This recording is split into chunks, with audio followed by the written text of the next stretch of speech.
marketing over. So again, concluding, we are at the end of the museum 2. We have seen the rise and the fall of the textile industry. What can companies do that are in the textile cluster, like the Twente cluster, to survive? Yes, this is obviously a very fundamental question from a business administration perspective. There are several hypotheses what companies can do. On the one hand, we have been seeing that they profit from a cluster, they benefit from it, they get strength out of it, supportive industries, related and supportive industries, that's how it's actually called. Now, assuming these companies all disappear, then part of the productivity and then part of the competitiveness of the remaining companies is also deteriorating. Now, how can a company survive in such an environment? There are a couple of hypotheses. Hypothesis number 1, through innovation. Hypothesis number 2, through the differentiation, that is installation of new business models. And further, the idea is to have a vision of the future, at least that's what literature says. And finally, we have the idea that really conservative, or the hypothesis that extremely conservative companies survive.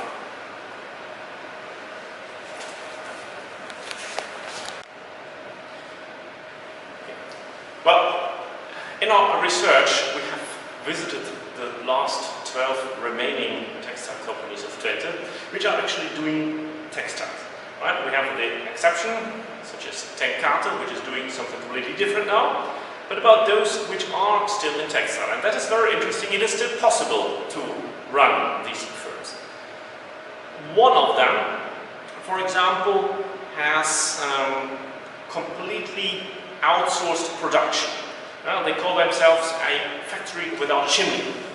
Another one is still a weaving mill. So we do still have one remaining weaving mill here, doing the production like they did 50 years ago. And another one is a mix out of this. So we have different production strategies which lead to success, or at least to survival. So this is possible.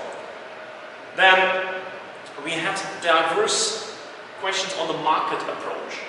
And the first one diversified into related markets, right? So they started to expand a little bit, for example, safety,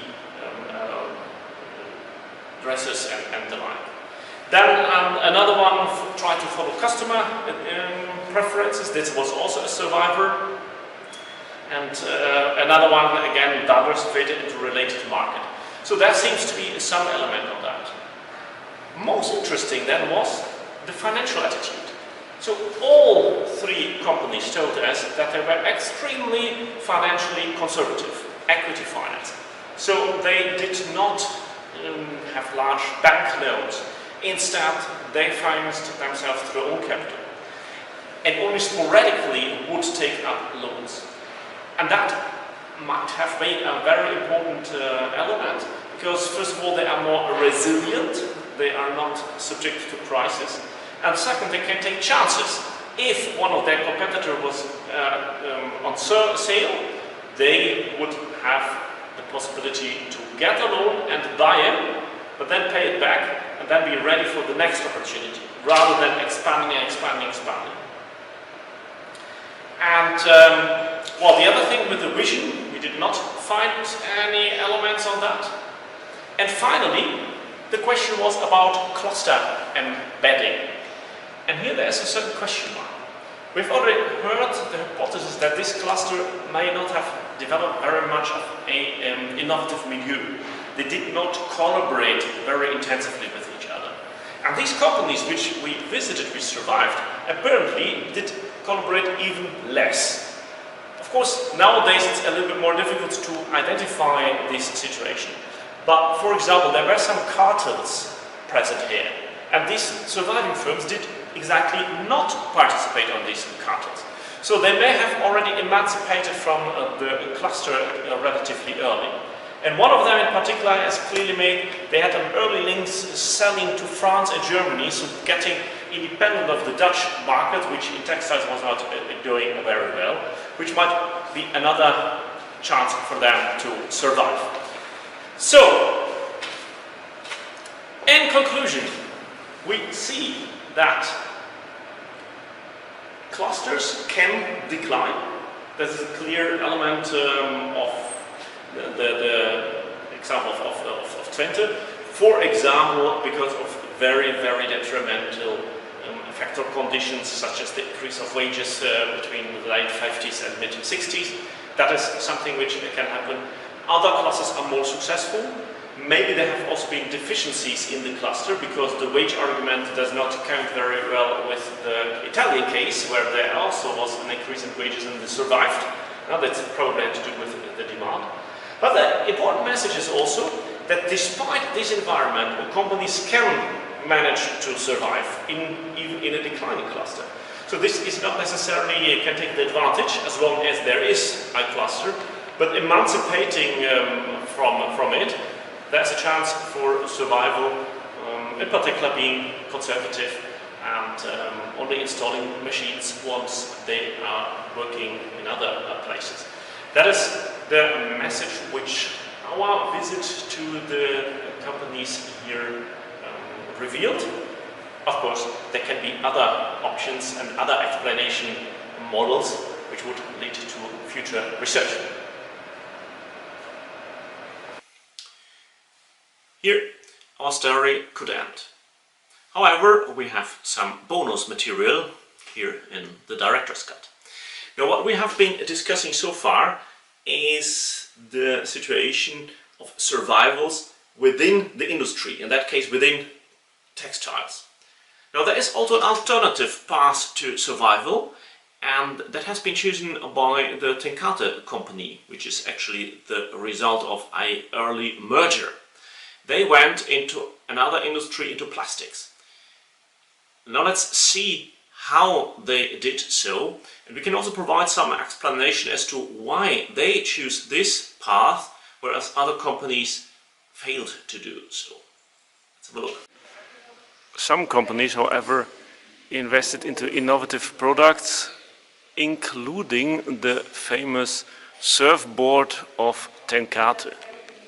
In the early 50s, and we talk about the real year 1952, they came to the conclusion, the management team of both companies, that the scale of both companies was not sufficient to survive the coming years, because they saw already that cheap imports from China, from Japan, from India came to the Western European market, and loans and efficiency was here far too low to withstand that competition. So they decided to create a wind pooling system where the profits of both companies were put into a certain pot, and both management teams decided where it could be invested the best. And in 1957 it was a total merger, and then we talk about the Koninklijke Nijverdal Tenkate since then, with production facilities both in Almelo and in Nijverdal. And this many years before everybody else started to even only in, let's say, consider that it could go. Yeah, only in the wrong. early 60s. Here in the rest of Twente, Enschede, Hengelo and Almelo, they arrived at the conclusion that they had to merge also. But in fact, it was then too late, because most of the companies were already in bad weather. So this loom is the so-called Jacquard, and Jacquard was the inventor of, let's say, the pattern controlling system here above this machine. This specific loom is coming from the Mare, in former days called the Hogere Textielschool here in Enschede, and every student had to learn to operate this loom. And that indicates already the difference between, let's say, an HBO education and an academic education, because coming from the HTS, the Hoge Textielschool, you knew exactly how to operate a jacquard loom, but you were not trained to look abroad and look what was happening in the world.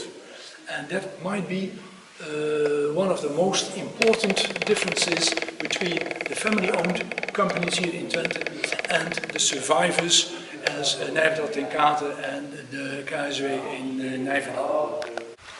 We just left the museum and we saw about the rise and the fall of the textile industry here in Twente. What is the conclusion? Well, we noticed that indeed Twente was a cluster, and we have also seen that the clusters are not unfailing. Yeah? So in that case it failed because of a lot of external environments which can be detrimental. And then we have seen that there is a possibility for companies to survive in the cluster. For example, by being conservative, that is what we have seen with the surviving companies, and also of course to emancipate, and this is generally and to have an international outlook for that. So that might be one of the lessons to take from this exercise. Clusters are beneficial, you can profit a lot. For more than 100 years the companies did so. They did not completely develop their cluster, so that is another point which they might have better done, and developed also an innovative milieu and to collaborate more with each other. Now when it collapses for whatever reason, companies can try to survive on that by, for instance, being conservative in their finances, diversifying but slowly and carefully.